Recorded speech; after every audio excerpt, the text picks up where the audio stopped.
Hey guys, this is Komal Joshi and I welcome you all to the online classes of the Glaive Institute. बच्चा लोग बहुत मेहनत कर रहे हो आप लोग, मुझे बहुत अच्छे से पता है. In our previous lecture, we discussed about vector addition, and in that vector addition, we did triangle of vector addition.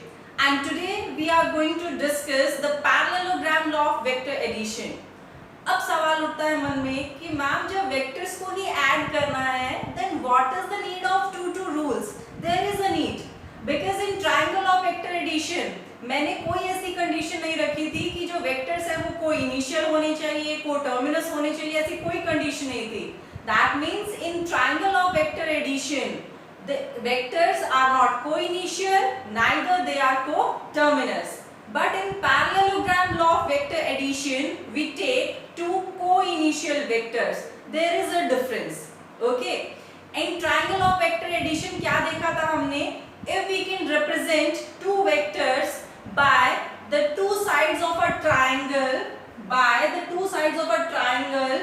taken in an order. Suppose ये P वेक्टर है, ये Q वेक्टर है. अगर हम किसी ट्राइंगल की दो साइड्स एक प्रॉपर ऑर्डर में हेड टू टेल अगर प्रॉपर ऑर्डर में लेकर दो साइड से रिप्रेजेंट कर सकते हैं, then the third side taken in the opposite order will represent the resultant of those two vectors. ये इन दोनों वेक्टर्स का क्या था? रिजल्टेंट था. और ये रिजल्टेंट किसके इक्वल था? P vector plus Q vector. इनका एडिशन भी था. आज पैरेललोग्राम लॉ जो हम डिस्कस करेंगे उसमें थोड़ा सा बस कंस्ट्रक्शन डिफरेंट रहेगा. Other than that, when we will come to the relation for the resultant and for the relation of the direction, the process would be same. तो देख लेते हैं क्या कहता है parallelogram law of vector addition. It says if you have two co-initial vector, suppose एक P vector आपके पास और एक आपके पास है Q वेक्टर.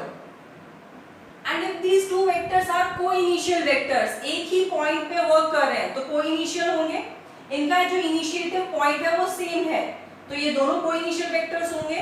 अगर आप इनको एक पैरेललोग्राम की जो एडजेसेंट साइड्स है उसके अलोंग ले सकते हो लाइक दिस. और लेना कैसे है? You have to take any vector as the first vector, like I have taken P vector. देन आपको Q वेक्टर को पैरेलली कुछ इस तरीके से शिफ्ट करना है कि Q वेक्टर की जो टेल है वो P वेक्टर की टेल से बिल्कुल ऐड हो जाए. If you can represent these two vectors by the adjacent sides of a parallelogram, then the diagonal of that parallelogram will give you the resultant of these two vectors. बिल्कुल simple सा rule है. इसका जो theory है वो भी मैं आपको लिखवा दूंगी, बट इसके लिए हमारे लिए सिर्फ इतना सफिशिएंट नहीं है कि हमने Q को पैरेलली शिफ्ट कर दिया और ये दो एडजेसेंट साइड से हमने इसको रिप्रेजेंट कर दिया. अभी ये पैरेललोग्राम नहीं बना है. पैरेललोग्राम बनाने के लिए हमें क्या करना पड़ेगा? Q की एक डुप्लीकेट कॉपी मान सकते हो आप. Q की एक डुप्लीकेट कॉपी को हमें यहाँ पे फिर से पैरेलली शिफ्ट करना पड़ेगा. दैट मींस हमें एक डुप्लीकेट क्या बनाना पड़ेगा? Q वेक्टर बनाना पड़ेगा. क्या बनाना पड़ेगा? Q vector. Similarly, we have to draw a duplicate P vector as well. आपको एक क्या ड्रॉ करना पड़ेगा? पैरेलल शिफ्ट कर सकते हो आप, डायरेक्शन चेंज नहीं कर सकते हो, ये ध्यान रखना. अगर ये Q वेक्टर की डायरेक्शन अपवर्ड है तो ये अपवर्ड ही रहेगी, आप इसको चेंज नहीं कर सकते. P वेक्टर की अगर टुवर्ड्स राइट है तो वो टुवर्ड्स राइट ही रहेगी, आप उसको चेंज नहीं कर सकते. ओके, क्योंकि फिर वो नेगेटिव वेक्टर बन जाएगा. So this is P vector. Now this is a parallelogram. Now the diagonal of this parallelogram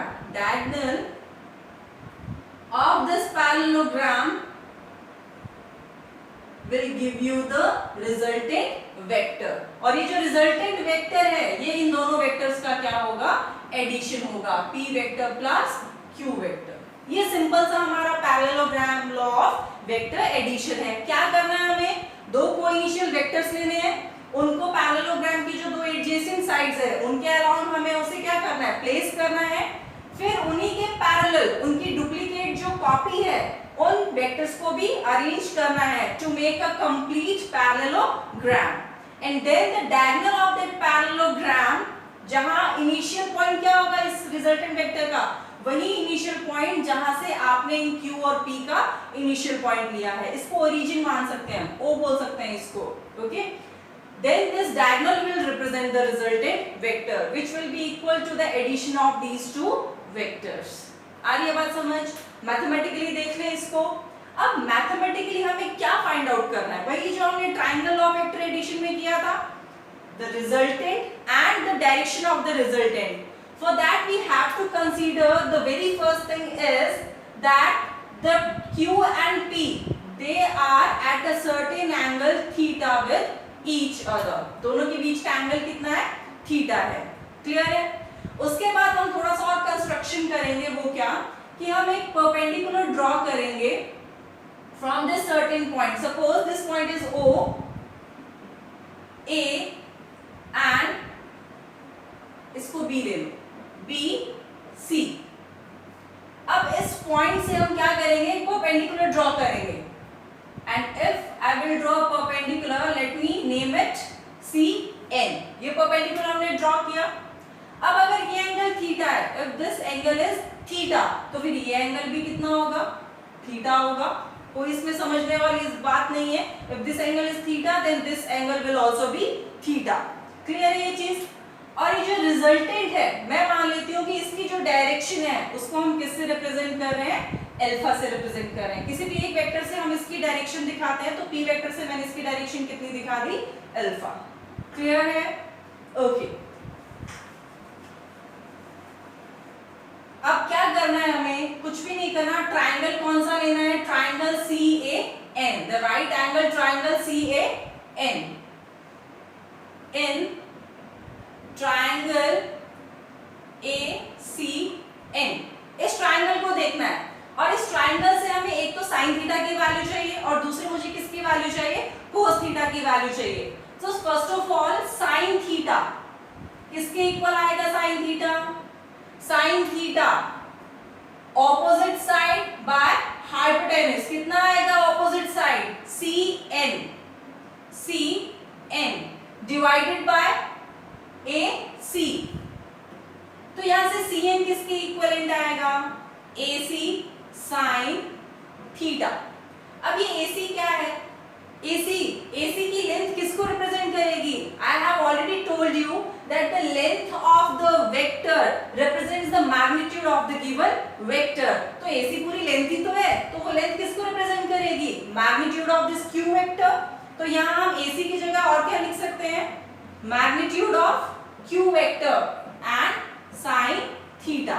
और मैग्नीट्यूड को हम चाहे तो मोड में रिप्रेजेंट करें या फिर हम डायरेक्ट इसको क्या लिख सकते हैं? Q sine theta. आ रही बात समझ? Equation first.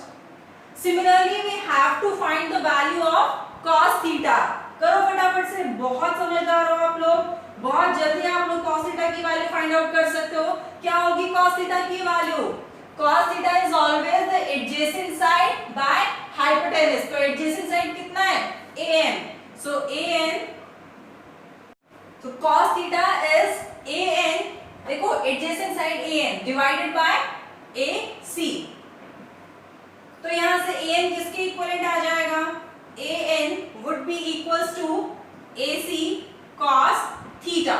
Again AC क्या होगा? Magnitude of Q vector। So AN is equal to Q cos theta। Equation 2। अब अगर मुझे ON को रिप्रेजेंट करना हो, कंप्लीट ON को रिप्रेजेंट करना हो, तो how I can represent ON? देखो ON में कौन कौन इंक्लूड होता है? एक तो OA का लेंथ और दूसरा किसका? AN का। So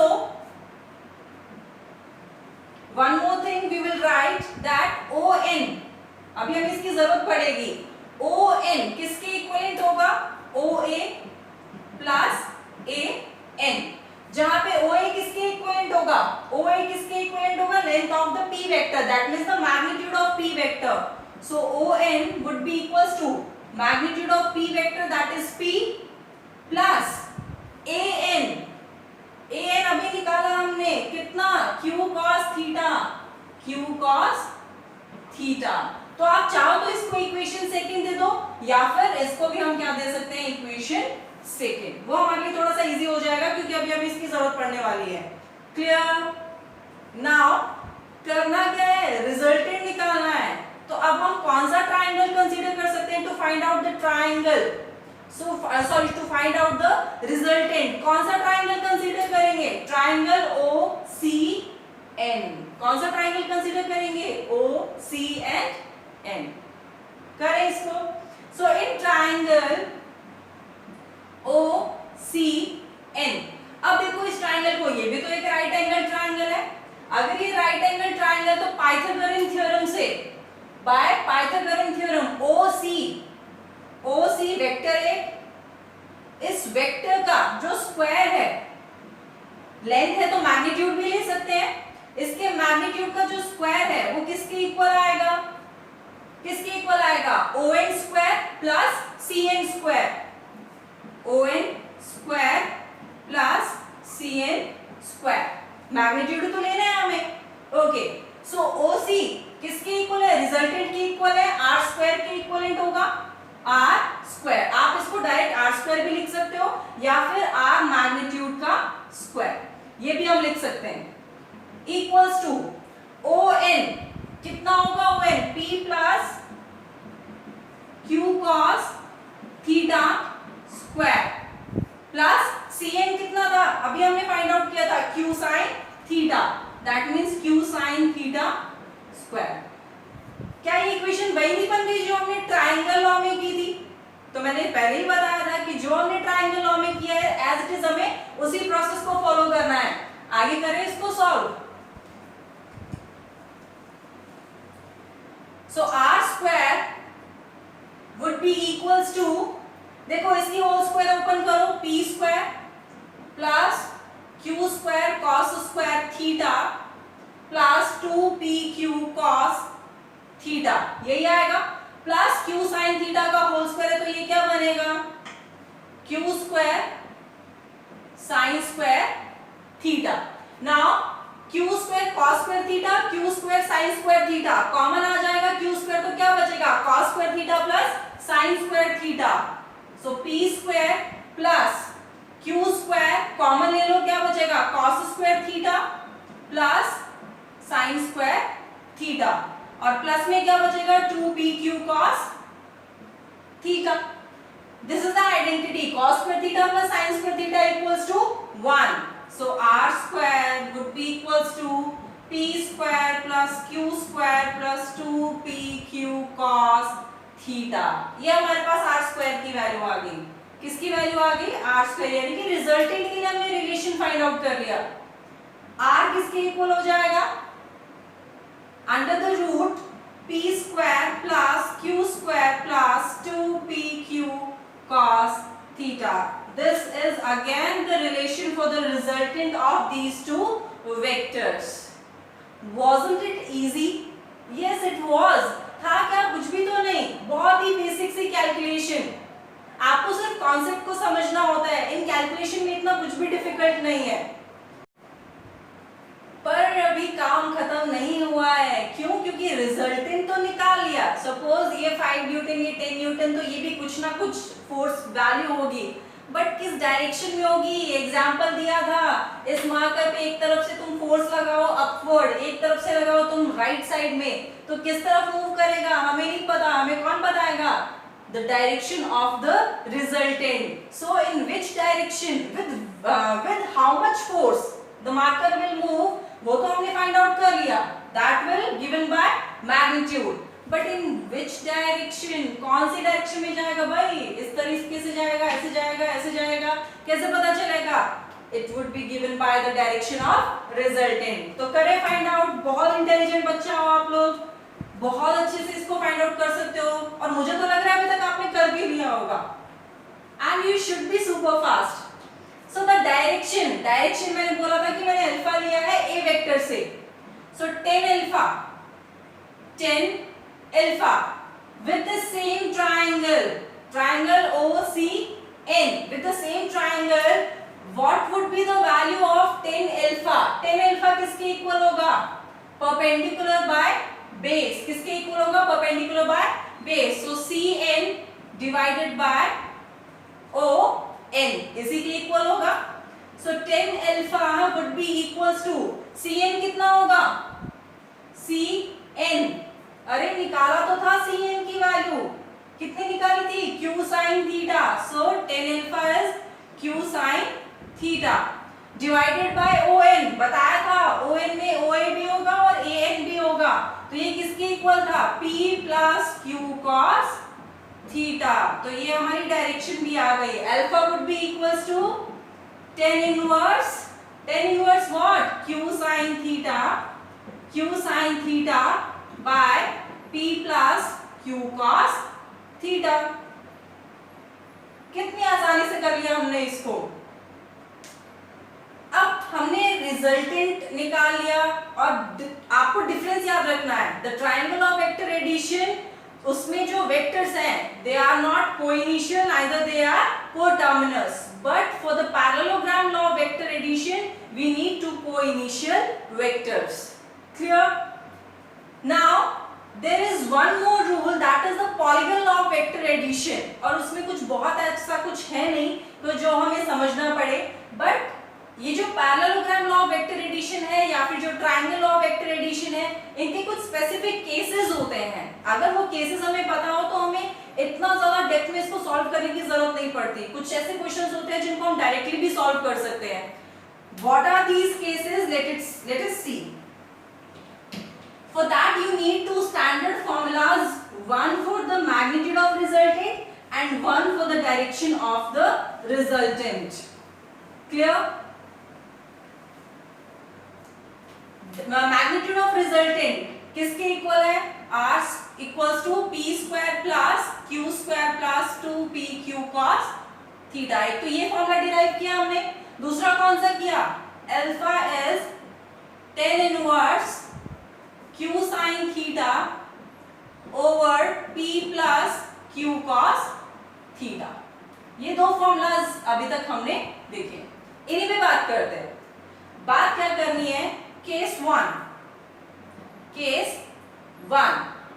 if theta is zero,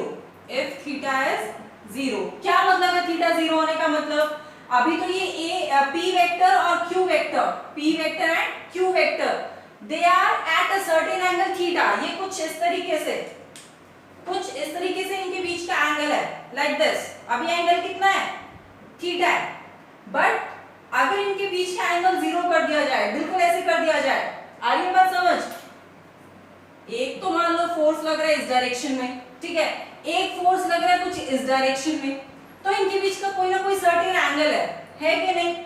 but अगर मैं ये बोलूं कि दोनों फोर्सेस इसी डायरेक्शन में लग रहे हैं, 5 Newton in the same direction, then in that case the angle between two vectors will be zero। कैसे वेक्टर्स हो जाएंगे? ये पैरेलल वेक्टर्स हो जाएंगे। In that case क्या इक्वेशन बनेगी? R would be equals to p square plus q square plus 2pq cos 0, और cos 0 की वैल्यू कितनी होती है? 1 होती है। So R would be equals to, बहुत ही इजी है समझने में ये चीजें, p square plus q square plus 2p cos 0 की वैल्यू कितनी? 1, so 2pq। क्या ये होल स्क्वायर नहीं बन रहा p प्लस q का? p square plus q square plus 2pq बन रहा है कि नहीं बन रहा? It would be equals to root p plus q whole square. तो r किसके इक्वल आ जाएगा? होल स्क्वायर है, रूट को कैंसिल आउट करेगा, r would be equals to p plus q। It's not just a case, it will give you very important information। what is that information? कि अगर कोई भी दो ऐसे वेक्टर्स जिनकी डायरेक्शन सेम हो, कोइनिशियल वेक्टर्स हो, और अगर उनकी डायरेक्शन सेम हो, सपोज ये p वेक्टर है और ये दूसरा q वेक्टर है, अगर इन दोनों की डायरेक्शन सेम है और इनके बीच का एंगल जीरो है, that means they are parallel vectors. In that case the magnitude of resultant, मैं मैग्नीट्यूड की बात कर रही हूं, magnitude of the resultant will be simply the algebraic addition of magnitudes of both the vectors। समझ रहे हो बात? कि अगर किसी ऑब्जेक्ट पे, एग्जांपल से समझते हैं हर चीज, अगर किसी ऑब्जेक्ट पे फोर्सेस लग रहा है, पैरेलल लग रहा है, एक 5 न्यूटन और एक कितना लग रहा है 10 न्यूटन, एक ही डायरेक्शन में है, पैरेलल है, तो डायरेक्टली आप बोल सकते हो कि जो नेट फोर्स है वो कितना है 15 न्यूटन। इसमें कोई किंतु परंतु नहीं हो सकता, 50 न्यूटन है, डायरेक्ट ऐड करो। क्यों? क्योंकि दोनों पैरेलल वेक्टर्स हैं, इनके बीच का एंगल कितना है? 0 है। तो मैग्नीट्यूड जो होगा रिजल्टेंट का वो दोनों वेक्टर्स के सिंपल अलजेब्रिक सम के इक्वल होगा। आ रही है बात समझ? So R would be equals to P plus Q। ये तो बात आई मैग्नीट्यूड की। डायरेक्शन किस तरफ होगी? ठीक है, वैसे तो देख के पता चल गया होगा, क्योंकि देखो अब सोचने वाली बात है कि आप हर चीज को मैथमेटिकली समझने की कोशिश करते हो, अच्छी बात है, लेकिन थोड़ा कॉमन सेंस भी फिजिक्स में बहुत इंपॉर्टेंट होता है। कॉमन सेंस कैसे? अब इस मार्कर पे एक फोर्स 5 न्यूटन इस तरफ से लगे, एक 10 न्यूटन और लगे इस तरफ से, तो बहुत ही ऑब्वियस सी बात है कि ये मार्कर उस तरफ मूव करेगा, आगे की तरफ मूव करेगा। तो रिजल्टेंट मतलब किस तरफ रिजल्ट आ रहा है दोनों फोर्सेस का? जिस डायरेक्शन में दोनों वेक्टर्स लग रहे हैं उसी डायरेक्शन में आ रहा है। तो इसमें भी कुछ ऐसा ही रिजल्ट आएगा, बट फिर भी देख लेते हैं क्योंकि थोड़ी तसल्ली नहीं होती ना मैथमेटिकल किए बिना, है ना। Direction alpha tan inverse q sin 0, q sin 0 plus upon p q cos 0। इसकी तो कहानी नहीं आती बीच में, p प्लस क्यू cos 0। क्यों? क्योंकि q sin 0, sin 0 0, इसने पूरी टर्म को क्या बना दिया? 0 बना दिया, इसी ने खेल खत्म कर दिया। तो alpha would be equals to tan inverse 0, और tan 0 की वैल्यू कितने पे होती है? tan थीटा 0 कितने पे होता है? 0 पे तो होता है, तो अल्फा कितना हुआ? 0। दैट मींस दोनों जो रिजल्टेंट है वो किसी भी वेक्टर से 0 एंगल बना रहा है। अब किसी भी वेक्टर से 0 बना रहा है तो p के ऊपर भी ओवरलैप करेगा और q के ऊपर भी क्या करेगा? ओवरलैप करेगा। तो जो रिजल्टेंट होगा उसकी डायरेक्शन भी वही होगी जो p और q की डायरेक्शन है। So the resultant or the direction of resultant would be same as the direction of p and q. कौन से केस में पढ़ा हमने ये? When theta is 0, or you can say when both the vectors are parallel to each other or acting in the same direction. Clear? बहुत मजा आ रहा है ना? मुझे तो बहुत आ रहा है। Let us see the next case. और प्रॉपर नोट्स बहुत इंपॉर्टेंट है। अगर आपको आइडिया नहीं है कि आपको प्रॉपर नोट्स कैसे बनाने होते हैं, so you have to learn this thing, because जब आप रिवीजन करने जाते हो तो आपके खुद के जो हैंड रिटन नोट्स होते हैं वो आपको बहुत अच्छे से आपकी प्रिपरेशन करवा सकते हैं। एंड फॉर मी, मुझे कभी किसी और के नोट्स समझ में नहीं आए, मैं खुद के जो हैंड रिटन नोट्स हैं मैंने हमेशा वही पढ़े। So you have to make the notes in a perfect way. आपको जैसे समझ में आता है आप उस तरीके से अपने नोट्स बनाओ, तो आपके रिवीजन में बहुत बेनिफिशियल रहता है। Okay, next, if the theta is 90, theta कितना है? 90, यानी कि अब ये दोनों वेक्टर्स एक दूसरे के परपेंडिकुलर आ गए इस तरीके से। ये देखो बिल्कुल कितने एंगल पे आ गए? 90 डिग्री के एंगल पे आ गए। देखते हैं क्या होती है कहानी। R would be equals to p square plus q square plus 2pq cos theta कितना दिया? 90 डिग्री दिया ना, 90 degree. So R would be equals to p square plus q square cos 90 कितना होता है? 0 होता है। तो ये तो पूरी टर्म क्या हो गई? 0 हो गई। बचा क्या? सिर्फ p square plus q square. This will be the magnitude of the resultant vector when two vectors are perpendicular to each other. Block पे फोर्स लग रहा है, एक 5 न्यूटन का इस डायरेक्शन में लग रहा है, एक बिल्कुल परपेंडिकुलर लग रहा है 10 न्यूटन का। तो जो रिजल्टेंट है उसका मैग्नीट्यूड कितना होगा?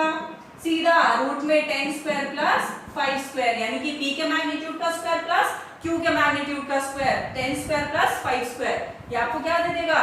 रिजल्टेंट फोर्स का मैग्नीट्यूड दे देगा। क्लियर है? कब? जब ये दोनों एक दूसरे के बिल्कुल क्या हो? परपेंडिकुलर। आ रही है बात समझ? आनी भी चाहिए। ओके, बहुत जरूरी है। अब बात करते हैं डायरेक्शन की, कि रिजल्टेंट की डायरेक्शन क्या होगी। मैग्नीट्यूड तो पता चल गया, but what will be the direction? So tan alpha would be equals to q sin 90 divided by p plus q cos 90। Clear है? सो tan अल्फा इज sin 90 की वैल्यू कितनी 1, cos 90 की कितनी 0, तो ये टर्म तो पूरी 0, बचा क्या, इधर 1 आया तो q upon p, tan alpha is q upon p, तो अल्फा किसके इक्वल हो जाएगा, alpha would be equals to tan inverse q over p, q का magnitude divided by magnitude of the p। Direction आ जाएगी, इससे आ जाएगी कि नहीं आ जाएगी? और अगर इन दोनों वेक्टर्स का, इसमें भी एक सब केस भी बन सकता है। क्या सब केस बन सकता है? अगर ये दोनों मैग्नीट्यूड में इक्वल होते, Q और P दोनों मैग्नीट्यूड में, सपोज ये भी 5 न्यूटन का फोर्स और ये भी कितना 5 न्यूटन का फोर्स, तो उस केस में जो डायरेक्शन है वो कितनी आती है, 5/5 कितना हो जाता है 1, tan इनवर्स 1, और जो tan की वैल्यू 1 है वो कितने पे होती है 45 डिग्री पे, दैट मींस अल्फा कितना हो जाता 45 डिग्री, दैट मींस बिल्कुल बीचों बीच ये फोर्स लगता, कौन सा, रिजल्टेंट फोर्स। सपोज ये मार्क पर है, इस पे 5 न्यूटन लग रहा है इस डायरेक्शन में, 5 न्यूटन लग रहा है अपवर्ड, तो ये मार्क करना अपवर्ड मूव करेगा ना राइट में मूव करेगा, किस तरफ मूव करेगा, बिल्कुल इन दोनों से 45 डिग्री के एंगल पे कुछ इस डायरेक्शन में मूव करेगा, करेगा कि नहीं करेगा? अगर दोनों का मैग्नीट्यूड सेम हो, बट अगर मैग्नीट्यूड डिफरेंट है तो फिर आपको ये q अपॉन p का रेशियो फाइंड आउट करके आपको एंगल पता करना पड़ेगा। चले आगे, okay. And if you face any doubt, you can just write in the comment section and you can ask your doubt. Feel free to ask your doubts. अब बढ़ते हैं नेक्स्ट केस की तरफ, case third.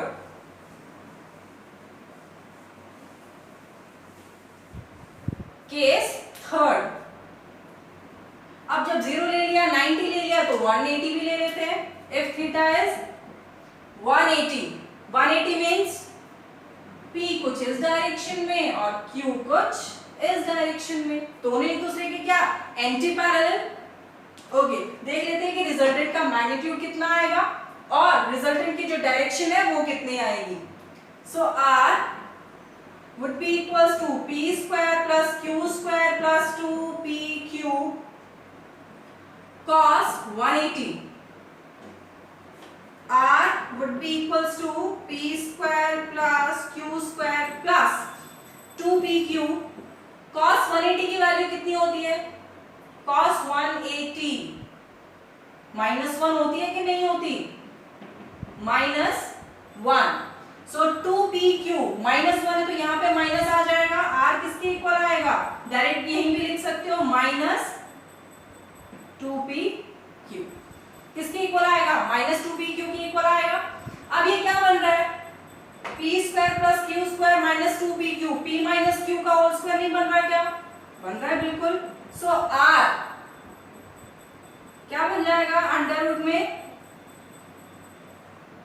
p minus q whole square, और whole square से बाहर क्या आएगा, p माइनस q।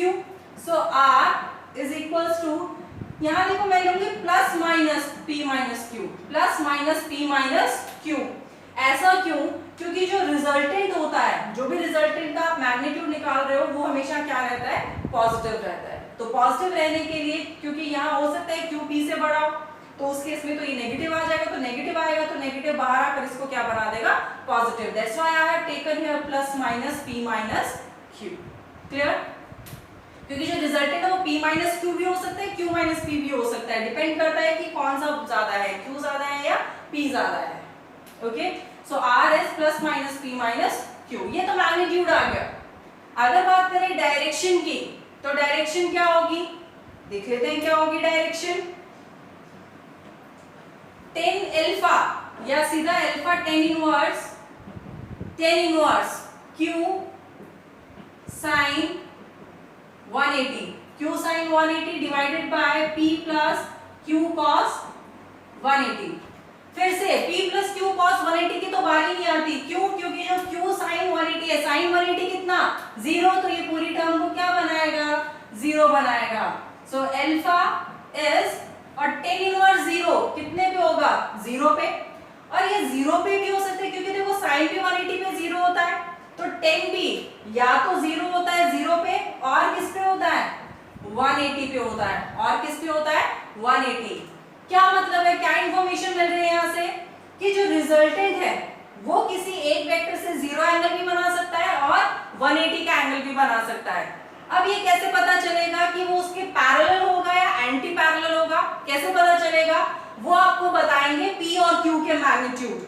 ध्यान से सुनना, P और Q में से जिसका मैग्नीट्यूड ज्यादा है, रिजल्टेंट की जो डायरेक्शन है वो उसी की डायरेक्शन में होगी। रिजल्टेंट की जो डायरेक्शन है वो उसी डायरेक्शन में होगी जिसका मैग्नीट्यूड ज्यादा है। कैसे देख लेते हैं यहाँ पे। अब इसमें भी थोड़ा कॉमन सेंस लगा ही लेते हैं ना। कैसे कॉमन सेंस, ये ब्लॉक है, ठीक है, दो वेक्टर्स या दो फोर्सेस का एंटी पैरेलल लग रहे हैं, यहां से लग रहा है 10 न्यूटन और यहां से लग रहा है 5 न्यूटन, जस्ट इसके ऑपोजिट। तो देखो 5 न्यूटन क्या है, वैल्यू कम है, 10 न्यूटन मैग्नीट्यूड ज्यादा है, तो ऑब्वियस सी बात है जो जिसका फोर्स ज्यादा है, जिसका फोर्स ज्यादा वो इफेक्टिव रहेगा।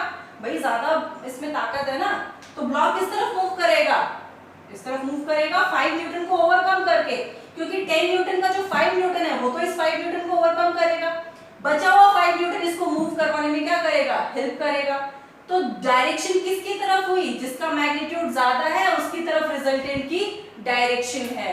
तो यहाँ पे अगर आपको फिर भी ध्यान रखना हो, याद रखना हो, तो देख लेना, if P is greater than Q, अगर P का मैग्नीट्यूड ज्यादा है Q से, इन दैट केस जो R की डायरेक्शन है, R will be in the direction of P। किसकी डायरेक्शन में होगा, P की डायरेक्शन में। यहां से भी देख लेते हैं, अगर ये P है और ये क्या है, Q है, P का मैग्नीट्यूड ज्यादा है, P का मैग्नीट्यूड क्या है, ज्यादा है, तो रिजल्टेंट की जो डायरेक्शन होगी वो भी किसकी डायरेक्शन में होगी, इसी की डायरेक्शन में होगी, P की डायरेक्शन में। क्लियर है। और अगर Q का मैग्नीट्यूड ज्यादा है, if Q is greater than P, Q का मैग्नीट्यूड ज्यादा है, तो ये जो रिजल्टेंट है इसकी डायरेक्शन किसकी डायरेक्शन में हो जाएगी, Q की डायरेक्शन में हो जाएगी। This is the P vector and this is the Q vector, तो रिजल्टेंट की डायरेक्शन भी किसकी डायरेक्शन में हो जाएगी, Q वेक्टर की डायरेक्शन में। डिपेंड करता है किसका मैग्नीट्यूड ज्यादा है। एग्जांपल से भी हमने समझ लिया, 10 न्यूटन इस तरफ से, 5 न्यूटन इस तरफ से, फिर भी मार्कर किस तरफ मूव करेगा, राइट साइड मूव करेगा। क्यों, क्योंकि 10 न्यूटन 5 न्यूटन पे भारी पड़ेगा। आ रही है बात सारी समझ? Okay, now I will give you one example. थोड़ा सा कॉम्प्लिकेटेड सा एग्जांपल होने वाला है आपके लिए, क्योंकि मुझे ऐसा लगा कि थोड़ा सा आपको टेस्ट किया जाए that you have learned the triangle law of vector addition, you have learned the parallelogram law of vector addition। तो देख लेते हैं कि क्या आप इनको अप्लाई कर पाते हो। For that I am giving one example, और जैसे ही मैं एग्जांपल लिखूं, क्वेश्चन कंप्लीट करूं, you have to write your answers in the comment section, ताकि पता चले कि आप कितना बेस्ट वे में इसको समझ पाए हो और कितना बेस्ट वे में आप अपने कॉन्सेप्ट्स को अप्लाई कर सकते हो। बाद में मुझे तो आंसर बताना ही है, but still you should try. Late us see that example. Here I am with the question. आपको करना कुछ नहीं है, कोई कैलकुलेशन नहीं करनी है, कुछ नहीं करना है। You are supposed to tell me that which of the ways indicated for combining the vectors P and Q are proper to determine R vector। दो वेक्टर्स आपको दे रखे हैं P and Q वेक्टर्स, उनका जो रिजल्टेंट है वो R vector होगा। आपसे सिर्फ इतना पूछा है, in the given ways you have been given 6 ways, in the given ways how many ways are correct, यानी कि कितने तरीके की जो रिप्रेजेंटेशंस हैं वो इन सब में से करेक्ट हैं to represent these two vectors and their resultant।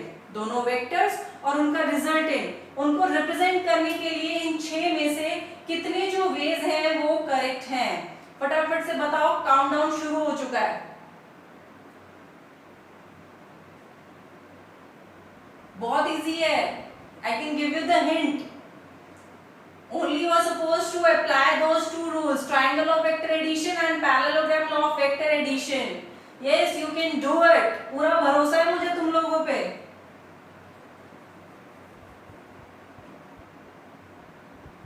अरे थोड़ी सी नजर ही मारनी है भाई, ज्यादा तो कुछ करना ही नहीं है। 10, 9, 8, 7 6 5 4 3 2 1 टाइम अप। इतने में तो आपने सबने देख भी लिया होगा। आई होप आंसर्स भी आपने पता कर लिए होंगे। लेट अस सी। सबसे पहले बात करते हैं फर्स्ट फिगर की, विच इज ए। देखो फर्स्ट फिगर में p vector and this q vector दोनों सेम पॉइंट से क्या हो रहे हैं, इनिशिएट हो रहे हैं। इनिशिएट हो रहे हैं कि नहीं हो रहे हैं, मतलब इसमें कौन सा रूल लगना चाहिए, parallelogram law of vector addition लगना चाहिए। बट फॉर दैट एक नेसेसरी कंडीशन थी कि जो रिजल्टेंट होता है वो उसी पॉइंट से इनिशिएट होता है जिस पॉइंट से p और q वेक्टर क्या हो रहे हैं, इनिशिएट हो रहे हैं। लेकिन यहाँ पे तो जो r वेक्टर है वो p का जो हेड है उससे इनिशिएट हो रहा है। दैट मींस ये तो क्या हो गया, गलत हो गया। और इस ट्रायंगल लॉ भी नहीं लग रहा है इसमें, क्योंकि ट्रायंगल के लिए फिर p और q जो है वो सेम पॉइंट से इनिशिएट हो रहे हैं। ट्रायंगल में ऐसा नहीं होता है, हेड टू टेल का कॉन्सेप्ट होता है। तो ये ऑप्शन तो गलत। सेकंड ऑप्शन देखें b। in this case same reason हो जाएगा, p वेक्टर और q वेक्टर सेम पॉइंट से इनिशिएट हो रहे हैं, बट जो रिजल्टेंट वेक्टर है अब वो q के हेड से इनिशिएट हो रहा है। अभी भी इनके जो डायगोनल है उस पे नहीं आ रहा है, वो ट्रायंगल ऑफ वेक्टर एडिशन भी नहीं हो सकता क्योंकि p और q सेम पॉइंट से इनिशिएट नहीं हो सकते। हेड टू टेल का कॉन्सेप्ट रहना चाहिए। तो ये ऑप्शन भी क्या हुआ, गलत। आते हैं c पे। यहाँ पे जो p वेक्टर है और q वेक्टर है, इन दोनों को देखो। p वेक्टर के हेड से q वेक्टर इनिशिएट हो रहा है, that means head to tail का कॉन्सेप्ट अप्लाई हो रहा है, यहाँ पे हो रहा है। फिर हमने कहा था कि अगर ये प्रॉपर ऑर्डर में हो, p फिर p के हेड से जो q है उसका टेल अटैच्ड होना चाहिए। उसके बाद हमने देखा था ट्रायंगल ऑफ वेक्टर एडिशन में दैट p से q तक हम किसको ड्रॉ करते हैं, रिजल्टेंट वेक्टर को ड्रॉ करते हैं। जो सेकंड वेक्टर होता है उसके हेड से रिजल्टेंट वेक्टर का हेड क्या होना चाहिए, पॉइंट करना चाहिए। तो ये बिल्कुल सही रिप्रेजेंट कर रहा है और ट्रायंगल ऑफ वेक्टर एडिशन लग रहा है, तो सी ऑप्शन बिल्कुल करेक्ट है। अगर बात करें डी ऑप्शन की, देख लेते हैं। यहाँ पे भी देखो q वेक्टर और p vector head to tail का कॉन्सेप्ट काम कर रहा है। q का जो हेड है, p का जो टेल है उसके हेड से इनिशिएट हो रहा है कि नहीं। फिर हमने कहा था अब यहाँ पे p सेकंड वेक्टर मान लो, आप q को फर्स्ट वेक्टर मान लो, तो फर्स्ट वेक्टर के जो टेल से रिजल्टेंट स्टार्ट हो रहा है और सेकंड वेक्टर के हेड पे एंड हो रहा है। तो ये भी बिल्कुल क्या है, सही है, ट्रायंगल ऑफ वेक्टर एडिशन। यहाँ पे आते हैं, p एंड q का हेड टू टेल का कॉन्सेप्ट तो है, हेड टू टेल का कॉन्सेप्ट है। p वेक्टर प्रॉपर ऑर्डर में, q वेक्टर हेड से टेल कनेक्टेड है, बट जो रिजल्टेंट है उसका ऑर्डर ऑपोजिट हो गया, ये नेगेटिव r चला गया, क्योंकि इसको इनिशिएट कहां से होना चाहिए था, p टू q जाना चाहिए था, लेकिन ये क्या जा रहा है, q टू p जा रहा है। तो मतलब ये यहाँ पे क्या हो गया, गलत। तो ट्रायंगल लॉ हाफ फॉलो हो रहा है, हाफ फॉलो नहीं हो रहा है। f दोनों वेक्टर्स को इनिशियल वेक्टर्स है, एक ही पॉइंट से इनिशिएट हो रहे हैं और जहां से ये इनिशिएट हो रहा है वहीं से रिजल्टेंट भी क्या हो रहा है, इनिशिएट हो रहा है कि नहीं। तो parallelogram law of vector addition, तो F option is also correct. हुआ ना करेक्ट, था ना अच्छा क्वेश्चन, कोई मैथमेटिकल कैलकुलेशन नहीं, सिर्फ हमें बेसिक अपना कॉमन सेंस यूज कर रहा था, जो हमने दो रूल्स पढ़े हैं उन्हीं पे बेस्ड। बढ़े आगे, okay. Now there are few properties of vector addition. अच्छा, वेक्टर एडिशन की प्रॉपर्टीज करने से पहले आपको मैं polygon law of vector addition भी बता देती हूँ। If you have number of vectors, if you have number of vectors and you take those vectors in a proper order, एक प्रॉपर ऑर्डर में अगर आप उन वेक्टर्स को लेते हो हेड टू टेल, तो और उसी से आप एक ओपन पॉलीगन बना लेते हो। अगर आप उसी से एक ओपन पॉलीगन बना लेते हो, suppose you have vectors like this, p vector, q vector, s vector, इसको थोड़ा ऐसे ले लो, s वेक्टर, t वेक्टर, ये कुछ वेक्टर्स है आपके पास। अगर आप इनको एक प्रॉपर ऑर्डर में लेते हो, like p vector, then head to tail q vector, then s vector, then t vector। अगर इस तरीके से आप इनको एक ओपन पॉलीगन की शेप दे सकते हो, सारे वेक्टर्स को लेकर एक प्रॉपर ऑर्डर में लेकर, then the last side which will close this polygon, last side जो इस polygon को close करेगी, taken in the opposite order, taken in the opposite order will give you the resultant, will give you the resultant. ध्यान रखना ये सारी sides इस polygon को क्लोज नहीं करनी चाहिए, क्लोज करने का काम सिर्फ कौन करेगा, रिजल्टेंट करेगा. तो यहाँ हम कह सकते हैं कि जो रिजल्टेंट है वो किसके इक्वल होगा, इन सारे वेक्टर्स के एडिशन के equal. This is the polygon law of vector addition. इसमें कोई आपको बहुत बातें ध्यान में नहीं रखनी होती, सिर्फ एक पॉइंट ध्यान में रखना होता है, वो मैं भी बताऊंगी. तो आर वेक्टर किसके इक्वल होगा, P vector plus Q vector plus S vector plus T vector. इनमें आप अलग अलग रिजल्टेंट भी निकाल सकते हो. सपोज आप P और Q का रिजल्टेंट अलग से निकाल सकते हो, तो यहाँ पे ये बन जाएगा P प्लस Q. आप फिर जो P प्लस Q आपने निकाला है, P और Q इनका रिजल्टेंट हुआ, ये एक नया वेक्टर बन गया. इस वेक्टर का और S वेक्टर का रिजल्टेंट आप फिर से निकाल सकते हो, तो वो बन जाएगा P plus Q plus S. इस तरीके से रिजल्टेंट निकलता जाता है और फिर आप फाइनल रिजल्टेंट पे पहुंच जाते हो. But in this case what we need to remember is, if these vectors makes a closed polygon, यानी कि अगर ये T इसी ऑर्डर में आता हुआ, इसी ऑर्डर में आता हुआ, सपोज एक वेक्टर हम और ले लेते,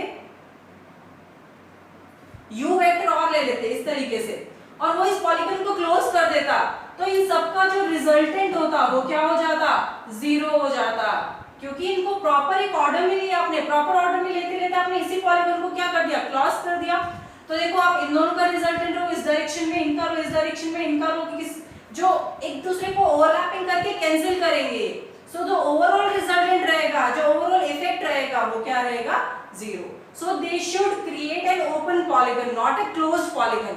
क्लोज करने का काम सिर्फ जो लास्ट वाला रिजल्टेंट वेक्टर होगा वो करेगा, and it will be taken in the opposite direction. Clear? Now let us see a few properties of vector addition. And बच्चा लोग in the next video we will practice only the questions based on vector addition. बहुत सारे questions जो competitive exams में आ चुके हैं, आपके IIT, NEET, JEE इन sub level के क्वेश्चंस हम लोग करने वाले हैं. तो अपनी कमर कस लेना नेक्स्ट वीडियो से पहले, और जो अभी तक मैंने टॉपिक करवा दिए हैं, go through these topics perfectly so that you can solve these questions with me. Okay? Properties of vector addition. Properties of vector addition. What are these properties? बहुत ही बेसिक प्रॉपर्टीज हैं, ज्यादा प्रॉपर्टीज भी नहीं है. First property, that vector addition is commutative.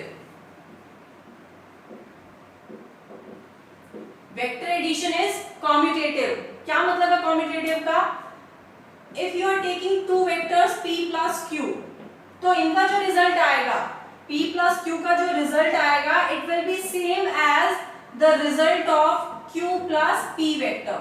Q plus P vector. यानी कि आप P vector उसके बाद Q vector को लेकर आओ, या फिर आप पहले Q vector plus P vector, इन दोनों का जो रिजल्टेंट आएगा वो रिजल्टेंट क्या होगा, सेम होगा, और उसकी डायरेक्शन भी क्या होगी, सेम होगी. ना तो उसके मैग्नीट्यूड पे कोई इफेक्ट पड़ेगा, ना उसकी डायरेक्शन पे कोई इफेक्ट पड़ेगा. That means the vector addition is always commutative. आ रही बात समझ? छोटा सा मैं आपको एक और एग्जांपल बता देती हूँ. मैंने आपको पोजीशन वेक्टर बताया था. Position vector, like if you want to represent a vector, then you have to take its magnitude in x direction plus I cap, unit vector in x direction, its effect or magnitude in y direction plus unit vector in y direction plus az and k cap, its magnitude in z direction and the unit vector in the z direction. तो अगर मैं एक छोटा सा example लूं, force का ही क्यों ना एग्जांपल ले लूं.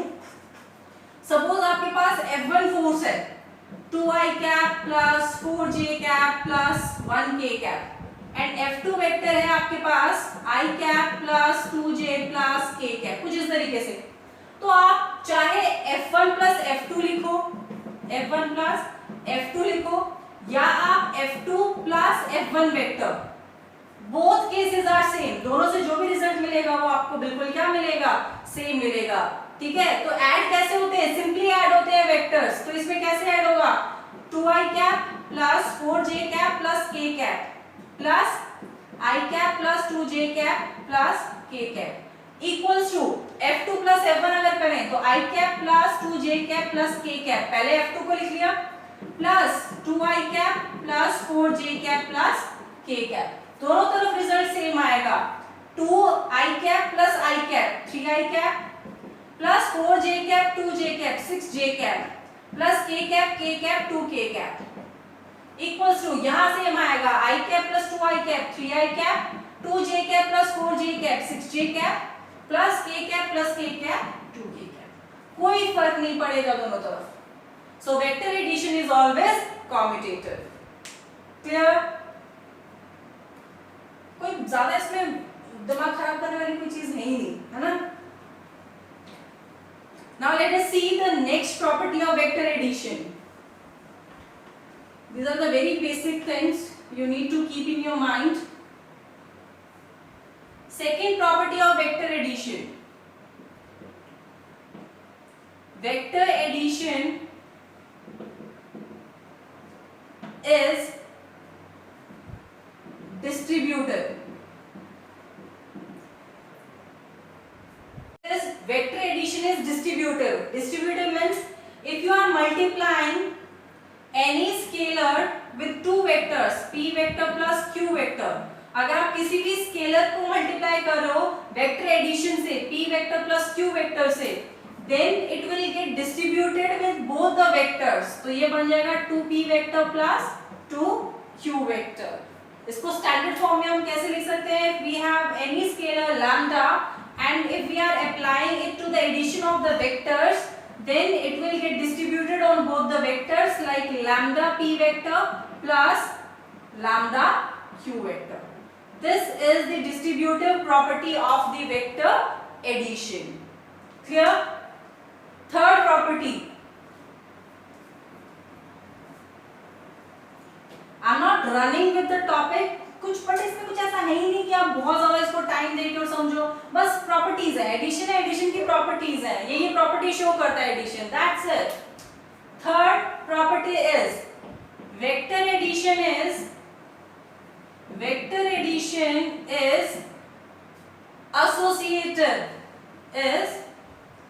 एसोसिएटिव। क्या मतलब है एसोसिएटिव का? If you have three vectors, in this property we need three vectors. If you have three vectors, p vector, q vector and s vector. Suppose you have three vectors, then p vector plus q vector, पहले इनको add करो, उसके बाद अगर आप s vector इनके साथ add करो तो p vector plus q vector इनका addition plus s vector would be equals to q vector s vector को पहले ऐड कर लो, उसके बाद आप किसको ऐड कर लो, p वेक्टर को। सो p vector plus q vector, पहले इनका अगर आप एडिशन निकाल रहे हो प्लस s वेक्टर कर रहे हो, it would be equals to p vector plus q vector plus s vector. Polygon laws को समझ लेते हैं थोड़ा सा। If you have three vectors like p vector, then q vector, then s vector and this is the resultant r। ठीक है, तो आप पहले p और q का रिजल्टेंट निकालकर, पहले p और q का रिजल्टेंट निकालकर p प्लस q, फिर आप p प्लस q और s इन दोनों का कंबाइंड रिजल्टेंट निकालो, तब भी वही आएगी वैल्यू रिजल्टेंट की। या फिर आप पहले q और s का रिजल्टेंट निकाल लो, आप किसका निकालो, q और s का रिजल्टेंट निकालो, जो कि क्या आएगा q प्लस s। q और s का रिजल्टेंट निकालो, फिर आप किसका रिजल्टेंट निकालो, q प्लस s प्लस किसका, p का, तब भी रिजल्टेंट का मैग्नीट्यूड भी वही रहेगा और डायरेक्शन भी सेम रहेगी, there would be no change. That means the vector addition is always associative. p vector plus q vector plus s vector would be equals to p vector अकेला plus q vector plus s vector. ठीक है, यहाँ समझा भी दिया मैंने, resultant पे कोई फर्क नहीं पड़ेगा, रिजल्टेंट का मैग्नीट्यूड और उसकी डायरेक्शन, उस पे कोई इफेक्ट नहीं आएगा। That's why the vector addition is associative. So these were the basic properties of vector addition. आज हमने क्या क्या पढ़ा? Parallelogram law of vector addition, हमने कुछ केसेस पढ़े parallelogram law of vector addition जो कि ट्रायंगल लॉ में भी अप्लाई हो सकते हैं. थर्ड हमने क्या पढ़ा? The properties of vector addition, कि वेक्टर एडिशन कौन कौन सी प्रॉपर्टीज रिप्रेजेंट करता है. So in our next lecture we will solve a few questions based on the vector addition, क्योंकि उसी के बाद तो टॉपिक परफेक्ट होगा, ऐसे तो कॉन्सेप्ट्स क्लियर होंगे नहीं. Okay, if you enjoyed today's learning then don't forget to subscribe my channel so that I can continuously give you such kind of lectures and I'll just make you perfect in your concept. That's my promise. आपको कहीं किसी concept में कोई problem नहीं आएगी, चाहे आप कोई सा भी कंपटीशन फाइट करो. That is my responsibility and I will fulfill my responsibility with all of my dedication, and your responsibility is to subscribe the channel and to be continue. Okay, stay blessed.